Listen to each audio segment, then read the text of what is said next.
தீபாவளி பண்டிகையை முன்னிட்டு பயணிகள் கூட்ட நெரிசலை சமாளிக்க 2 சிறப்பு எக்ஸ்பிரஸ் ரயில்கள் மற்றும் 4 மெமு சிறப்பு ரயில்கள் இயக்கப்படுவதாக தெற்கு ரயில்வே அறிவித்துள்ளது. தாம்பரம் செங்கோட்டை எக்ஸ்பிரஸ் இன்று இரவு 7:30 மணிக்கு புறப்பட்டு நாளை காலை 7:30 மணிக்கு செங்கோட்டையை அடையும். அதேபோல் மறுமார்க்கத்தில் செங்கோட்டை தாம்பரம் எக்ஸ்பிரஸ் வரும் 20ஆம் தேதி இரவு 8:45 மணிக்கு புறப்பட்டு மறுநாள் காலை 9:45 மணிக்கு தாம்பரம் வந்து சேரும். சென்னை மதுரை இடையேயும் சிறப்பு ரயில்கள் இயக்கப்படுகின்றன. சென்னை எழும்பூரிலிருந்து இன்று இரவு 11:45 மணிக்கு புறப்பட்டு நாளை காலை 10:15 மணிக்கு மதுரையை அடையும். அதேபோல் நாளை இரவு 11:45 மணிக்கு புறப்பட்டு நாளை மறுநாள் காலை 11:30 மணிக்கு மதுரையை அடையும். இதேபோன்று மதுரை தாம்பரம் இடையேயும் 2 சிறப்பு ரயில்கள் இயக்கப்படுகின்றன.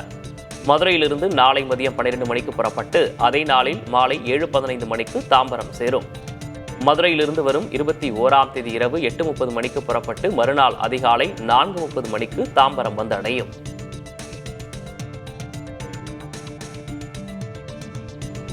தீபாவளி பண்டிகையை முன்னிட்டு தென் மாவட்டங்களுக்கு செல்லும் பயணிகளின் வசதிக்காக போக்குவரத்து நெரிசலை தவிர்க்க சில சாலைகளில் மாற்றுப்பாதைகள் அறிவிக்கப்பட்டுள்ளன.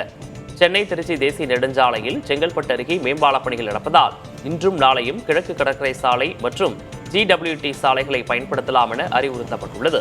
மேலும் இன்று காலை 6 மணி முதல் நாளை இரவு 12 மணி வரை GST சாலையில் கனரக வாகனங்கள் செல்ல தடை விதிக்கப்பட்டுள்ளது.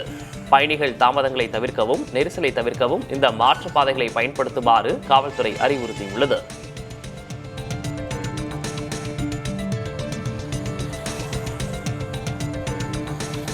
தீபாவளி நெருங்கும் நிலையில் சென்னை தியாகராய நகர் கடை வீதிகளில் மக்கள் குவிந்தனர். பண்டிகைக்கு சில தினங்களே இருப்பதால் புத்தாடைகள், அணிகலன்கள், வீட்டு உபயோகப் பொருட்களை வாங்க மக்கள் ஆர்வம் காட்டி வருகின்றனர்.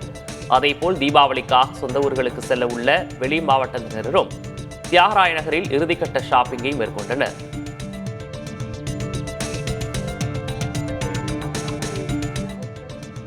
டீனர் வரது ரேட் ரீசனபிளாக இருக்கும், நிறைய கலெக்ஷன்லாம் இருக்கும். நாங்கள் கருத்து தெரிஞ்சு டீனர் ரங்கநாதன் தான் எடுப்போம். நிறைய கலெக்ஷன் ட்ரெஸ் மெட்டீரியல் தான். டீனர்னால் ட்ரெஸ் மெட்டீரியல் தான் எனக்கு ஞாபகம் வரும். எங்களுக்கு கருத்து தெரிஞ்சு ஒரு 40 வருஷம் மேலே எடுத்துகிட்டு இருக்கோம். இங்கே தான் ரேட் கம்மியாக இருக்கும் எல்லாமே. தீபாவளி ஷாப்பிங் காரணமாக திருநெல்வேலி மாநகர் பகுதியில் கடுமையான போக்குவரத்து நெரிசல் ஏற்பட்டது. புத்தாடைகள், பட்டாசுகள், பலகாரங்கள் வாங்குவதற்காக பொதுமக்கள் திருநெல்வேலி மாநகர் பகுதியில் குவிந்தனர். இதனால் மாநகர் டவுன், வண்ணாரப்பேட்டை உள்ளிட்ட பகுதிகளில் கடும் போக்குவரத்து நெரிசல் ஏற்பட்டது. சுமார் 2 கிலோமீட்டருக்கு வாகனங்கள் அணிவகுத்ததால் மக்கள் கடும் அவதியடைந்தனர். பாதாள சாக்கடை மற்றும் குடிநீர் இணைப்பிற்காக பள்ளங்கள் தோண்டப்பட்ட இடங்கள் சேரும் சகதியுமானதால் வாகன ஓட்டிகள் அவதியடைந்தனர்.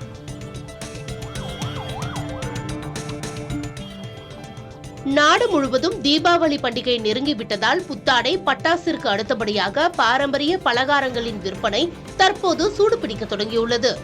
குறிப்பாக தென் மாவட்டங்களில் ஒன்றான திருநெல்வேலி மாவட்டத்தில் பலகாரங்கள் தயாரிக்கும் பணி இப்போது தீவிரமடைந்துள்ளது.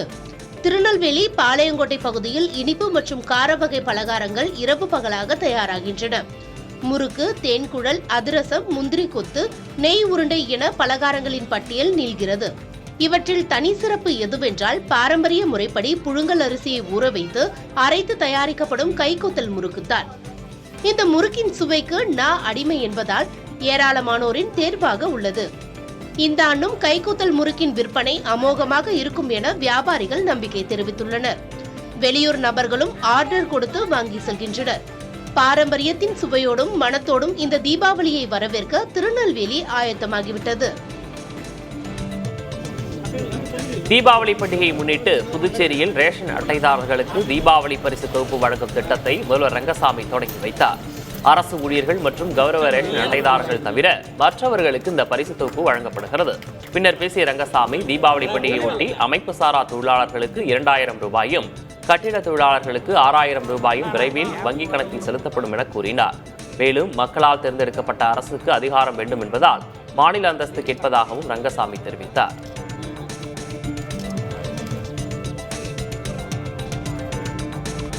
தீபாவளி பண்டிகை நெருங்கும் நிலையிலும் ஆன்லைன் ஷாப்பிங் காரணமாக 60 விழுக்காடு சிறு ஜவுளிக்கடை வியாபாரம் பாதிக்கப்பட்டுள்ளதாக உரிமையாளர்கள் வேதனை தெரிவிக்கின்றனர்.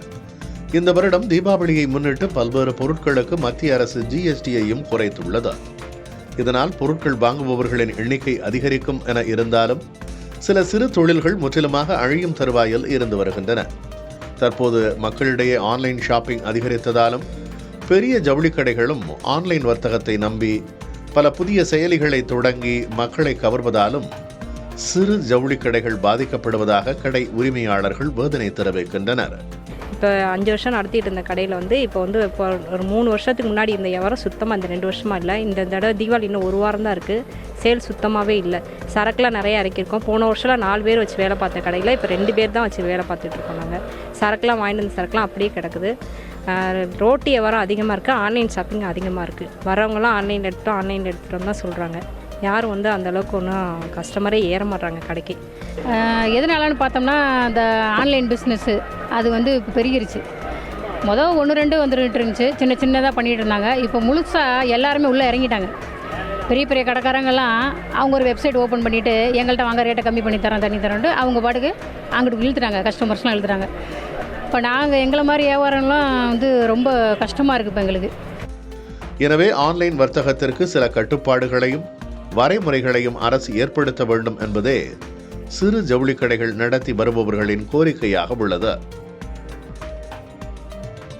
தீபாவளி பண்டிகை நெருங்கி வரும் நிலையில் முன்னெச்சரிக்கை நடவடிக்கையாக சென்னை கீழ்ப்பாக்கம் அரசு மருத்துவமனையில் 20 படுக்கை வசதிகளுடன் சிறப்பு தீக்காய பிரிவு அமைக்கப்பட்டுள்ளது.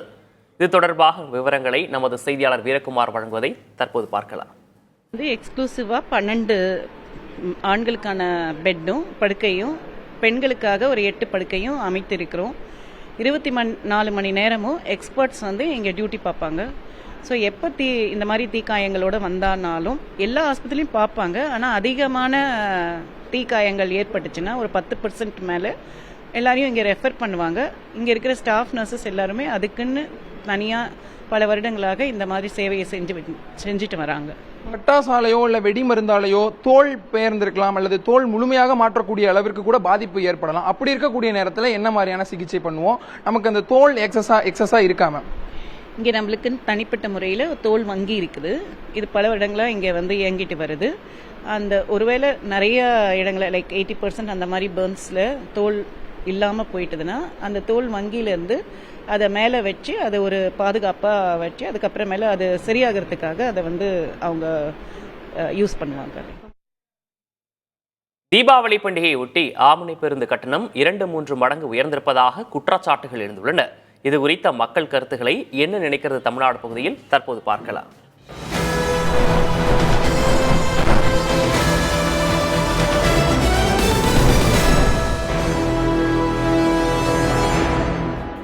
தொழிலாளிகள் தான் சென்னையிலேருந்து சொந்த ஊர்களுக்கு 2 நாள் லீவில் வர்றாங்க.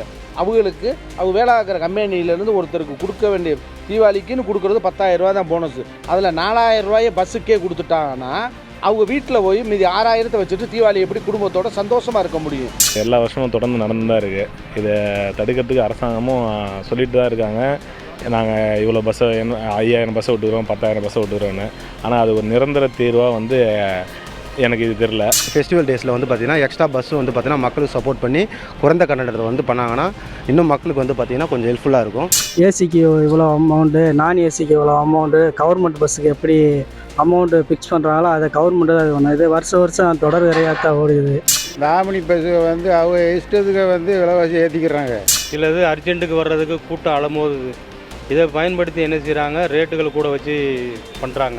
பள்ளி மாணவர்கள் 500,000 கையில் வச்சுருப்பாங்க. நான் 2,500 5,000 போட்டால் என்ன செய்ய முடியும்? அது எப்படி குறிப்பாக தீபாவளி, பொங்கல், புத்தாண்டு இந்த மாதிரியான பண்டிகை டயத்தில் மட்டும் அந்த மாதிரியான விலையேற்றம் அப்படின்றது தெரியல. இப்போ சென்ட்ரல் கவர்மெண்ட் இதுக்கு கூடுதல் ட்ரெயின்கள் விட்டு தான் ஆகணும்.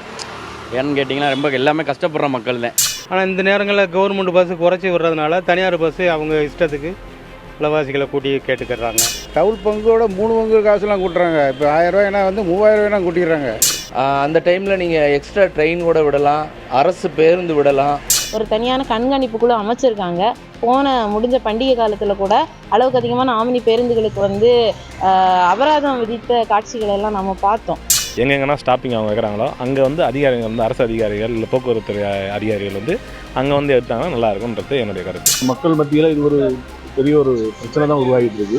இது எல்லா வருஷம் எல்லா பண்டிகைக்கும் இது ஒரு தீர்வாகவே இருக்கு. கூடுதல் கட்டணம், குறைந்தபட்ச கட்டணம் என்பதை வெளிப்படையாக சொல்லி இனிமே வரக்கூடிய காலத்தில் அரசாங்கமே டிக்கெட் போட்டு கேட்பவர்களுக்கு கொடுத்தால்தான் இந்த பிரச்சனை தீர்வாகும். அது ஒரு கட்டுப்பாட்டுக்குள்ளே கொண்டு வர முடியும் அப்படிங்கிறது தான். ஆனால் அதை முழுமையாக நிவர்த்தி செய்ய முடியுமா அப்படிங்கிறது வந்து அரசாங்கத்தில் நம்ம கேட்க வேண்டிய கேள்வியாக தான் இருக்குது. இது கவர்மெண்ட் வந்து முறையான அணுகுமுறை எல்லாமே இருக்குது. அந்த ஆம்னி பஸ் நிறுவனங்களை வச்சு இது சரி பண்ணணும்.